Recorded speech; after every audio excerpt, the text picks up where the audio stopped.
बहुत ही अच्छा क्वेश्चन। सच बताऊं, मैं खुद चाहता था ये क्वेश्चन कोई पूछे, क्योंकि मैं तो इस चीज़ का इफेक्टिव हूँ ना। अगर आप मेरी किताब पढ़ेंगे तो उसमें एक पूरा टॉपिक है धोखे और धक्के का, तो आपको पता चलेगा कि मैंने इस चीज़ से कैसे डील किया। डील करना बहुत ज़रूरी है, उसका मैं आपको बताता हूँ। पहले मैं आपको बताऊँ कि एक्सट्रोवर्ट और इंट्रोवर्ट होते कौन है। आपको तो माशाल्लाह पता ही होगा, आपने क्वेश्चन किया है, पता है तो जिन जिनको हाथ खड़ा कर दो ताकि मैं बताऊँ ना। नहीं पता तो मैं बता के चलता हूँ, एक कोई पता तो बता दें। एक्सट्रोवर्ट वो लोग हैं जिनकी क्वालिटीज तब सामने आती है जब वो लोगों में जाते हैं, जब लोगों में मिलते हैं। इंट्रोवर्ट वो लोग हैं जो तन्हाई को पसंद करते हैं, तन्हा रहना चाहते हैं, वो डिस्टर्ब नहीं होना चाहते, वो एक साथ दोस्त ही बनाना चाहते हैं, ठीक है, वो लोगों में घुलना मिलना चाहते हैं, वो अपने में रहना चाहते हैं, और वो बहुत ही क्रिएटिव लोग होते हैं इंट्रोवर्ट। और एक्सट्रोवर्ट बहुत ही कामयाब लोग होते हैं, क्योंकि वो सबसे मिलते हैं, वो जो सबका दोस्त वो किसी का दोस्त नहीं। अब मैं समझाऊं, बहुत अच्छा क्वेश्चन था आपका। आप जरा ये चीज समझो, जो इंट्रोवर्ट पीपल होते हैं ना, I am an introvert people, लेकिन आपको बताऊं, जो इंट्रोवर्ट पीपल होते हैं ना, जो इंट्रोवर्ट पीपल होते हैं, वो इस दुनिया में सबसे ज्यादा टॉकेटिव होते हैं, यानी वो बातचीत सबसे ज्यादा करते हैं when they are sit with the right person. Point to be noted और नॉट, ऐसा है या नहीं? अगर उन्हें कोई राइट पर्सन मिल जाए तो फिर वो इतनी बातें करते हैं, एक्सट्रोवर्ट नहीं कर सकता। ऐसा है या नहीं है? यही सवाल मैंने अपने मेंटोर शाह साहब से यही पूछा था। वो कहते थे मैं इंट्रोवर्ट हूँ। मैं कहता हूँ आप सारी दुनिया के मिलती है, आप इंट्रोवर्ट कैसे हो? उन्होंने कहा मेरे से जो मिलते हैं वो क्वालिटी पीपल है, OQP, ओनली क्वालिटी पीपल, बस खत्म होगी बात। और वो क्वालिटी पीपल मैनेज करने के लिए ना मैंने इंतहाई लोगों को आजमाया है। मैंने कहा ना 10-15 को आजमाएगा तो फिर कोई एक मिलेगा। और रहेगी बात, आप कहते हो कि सर इसमें बहुत सारे वो मिलेंगे आपको, धोखे भी मिलेंगे, और आपने बताया ना कि उम्मीदें भी टूटेंगी, तो it is a part of life, और ये नेसेसरी और ये ज़रूरी है। क्योंकि देखें, अगर आपके साथ 10 दोस्त है और आप उनको आजमाते नहीं, मैं ये नहीं कह रहा कि जानबूझ के आजमाना है, जानबूझ के तो नहीं आजमाना, मामलात होंगे तो दायरा वो आजमाया वैसे ही जाएगा। साथ बैठेगा तो पेंसिल चाहिए, कभी खाना खाओगे तो बिल कौन देगा? पॉइंट टू बी नोटेड और नॉट। तो आजमाना जानबूझ के नहीं, आजमाना तो वैसे ही हो जाएगा। लेकिन जब तक आप ये काम नहीं करोगे, जब तक ये काम नहीं करोगे, तो मुझे ये बताओ, फिर तो ये यूं ही हो गया कि कोई शख्स कहे कि मैं रोड पे इसलिए नहीं निकलता गाड़ी लेके, एक्सीडेंट बहुत होते हैं। ये तो यही एग्जाम्पल हो गया कि मैं इसलिए नहीं निकलूंगा, एक्सीडेंट बहुत होते हैं। भाई वो तो होते ही हैं डेली भाई, लेकिन आप जरूरी थोड़ी आपका होगा। तो जब तक निकलोगे नहीं तो चलाना कैसे सीखोगे, एक्सीडेंट से बचोगे कैसे? बातें क्लियर हो रही हैं? तो देखो, ये तो आपको करना ही पड़ेगा। इसके लिए फिर भी मैं आपको ये कहूँगा कि इससे ये कि देखिए, energy can never be life. अगर आप में जो हैबिट्स है ना, और वो किसी भी शख्स में इस रूम में बैठे हुए हैबिट्स हैं, आप खाली उसका देखोगे ना 2-4 एक्शन, आपको समझ में आएगा ये वो बंदा जिससे आप में बैठूंगा बस। और फिर जब मामलात करोगे तो वैसे ही होगी, क्योंकि मामलात तो देखो, being a man, being a women मैं नहीं कहता अपनी सिस्टर्स को, लेकिन बीइंग अ मैन आपको मामलात करने ही है।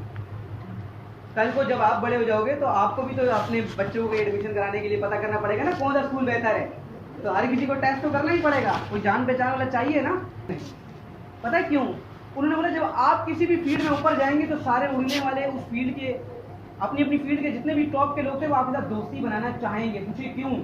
क्योंकि याद रखना, उड़ने वाले उड़ने वालों के दोस्त हैं, चलने वाले चलने वालों के दोस्त हैं, रेंगने वाले रेंगने वालों के दोस्त बनते हैं, और रुके हुए लोग ही हमेशा रुके हुए के दोस्त बनते हैं।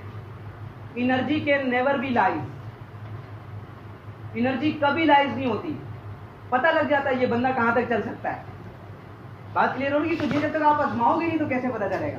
अगर आप उनको ये बताओगे नहीं कि यार मेरे गोल्स क्लियर है, मैं उड़ने वाला बंदा हूँ, अगर आप उड़ सकते तो आ जाए मेरे साथ, नहीं हो सकते तो देन मूव। तो इसलिए मैं कह रहा हूँ कि आप अकेले हो जाएं, तन्हा हो जाएं, लेकिन कभी भी गलत गुड फ्रेंड ना बनाएं। उससे अप्रोच करें, या तो फिर ग्रेट फ्रेंड रखें या एनिमी रखें, खत्म। तो ये इंट्रोवर्ट ही कर सकता है, ये एक्सट्रोवर्ट बंदा नहीं कर सकता। क्योंकि एक्सट्रोवर्ट के अंदर एक चीज हो जाती है, एक्सट्रोवर्ट के अंदर जहाँ बहुत सी खूबियां, एक खामी है जो कि बहुत बड़ी है, वो आसानी से मुनाफिकत कर सकता है। नहीं समझे इस बात को? मैंने कहा ना, जो सबका दोस्त वो किसी का भी दोस्त नहीं, वो मुनाफिकत आसानी से कर सकता है ना, क्योंकि वो सबका दोस्त है। वो इधर की यहाँ लगा सकता है, उधर की वहां लगा सकता है। तो एक्सट्रोवर्ट के अंदर ये खामी है, लेकिन खूबियां ये है कि इस दुनिया में रिसर्च के बाद बताया गया है, जहाँ इंट्रोवर्ट लोग बहुत क्रिएटिव होते हैं, दुनिया की जितनी भी क्रिएटिव चीजें इंट्रोवर्ट ने दरियाफ्त की हैं। आपको पता है जो निकोला टेस्ला है ना, निकोला टेस्ला, मैग्नेटिक फील्ड का यूनिट है टेस्ला। इलॉन मस्क ने कंपनी बना दी टेस्ला के नाम पे। पता है क्यों? क्योंकि निकोला टेस्ला वो बंदा था जिसने जब ये कहा था ना मैं बिजली ईजाद करूंगा, तो लोगों ने कहा जादूगर है। आप खुद ही सोचें, आप चले जाएं 100 साल पहले, बिजली ना हो, और मैं कहूँ ये बल्ब है, ये मेरी मशीन है, मैं इसको यूं करूंगा, इससे ये आ जाएगी लाइट, तो आप तो मुझे जादूगर ही मानोगे ना भाई। सोच के तो देखो आप लोग, तो लोगों ने कहा था ये जादूगर है, और इस दुनिया में रिटर्न में रिकॉर्डेड हिस्ट्री है कि इस दुनिया में तन्हाई के अंदर निकोला टेस्ला से ज़्यादा किसी ने भी वक्त नहीं गुजारा, यानी जिसका कोई नहीं था। सोचे वो दुनिया को बिजली दे गई है। तो क्रिएटिव लोग इंट्रोवर्ट होते हैं। अगर आप एक्सट्रोवर्ट हैं तो अपने आप से मुनाफा खत्म करें, आप जिंदगी में बहुत ग्रो करेंगे, बहुत ही ज़्यादा ग्रो करेंगे।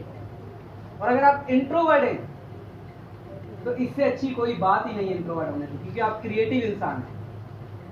आप क्रिएटिव इंसान हैं, आप वो याद कर सकते हैं जो आपने इस टाइम इजाद दुनिया में नहीं हो। मैंने एक अपनी किताब में एक जुमला लिखा, मैं आपसे रिपीट करूँ, बीइंग एन इंट्रोवर्ट, मैंने ये जुमला अपने लिए भी लिखा, दूसरों के लिए भी, कि अगर आपने ये 21वीं सदी है, इधर जितनी चीज़ें इजाद हुई है ना, ये पिछले 24 आ रहे हैं ना, 2024, ये 23 सालों में जितनी चीज़ें इजाद हुई है ना, दुनिया में आज तक 2000 सालों में भी चीज़ें इजाद नहीं हुई। ऐसा ही है नहीं?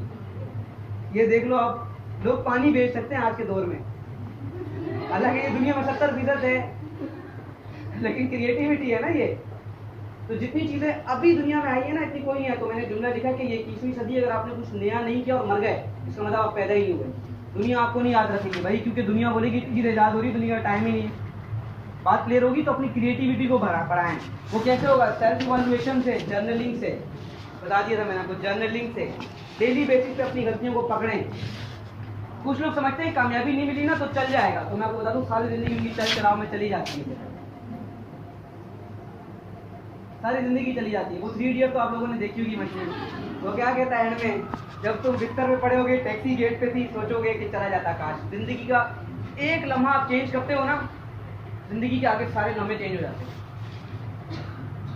सिर्फ एक लम्हा चेंज करना है, क्योंकि याद रखना, नजर बदलती है तो नजारा बदलता है। डीप है ये, बहुत डीप है।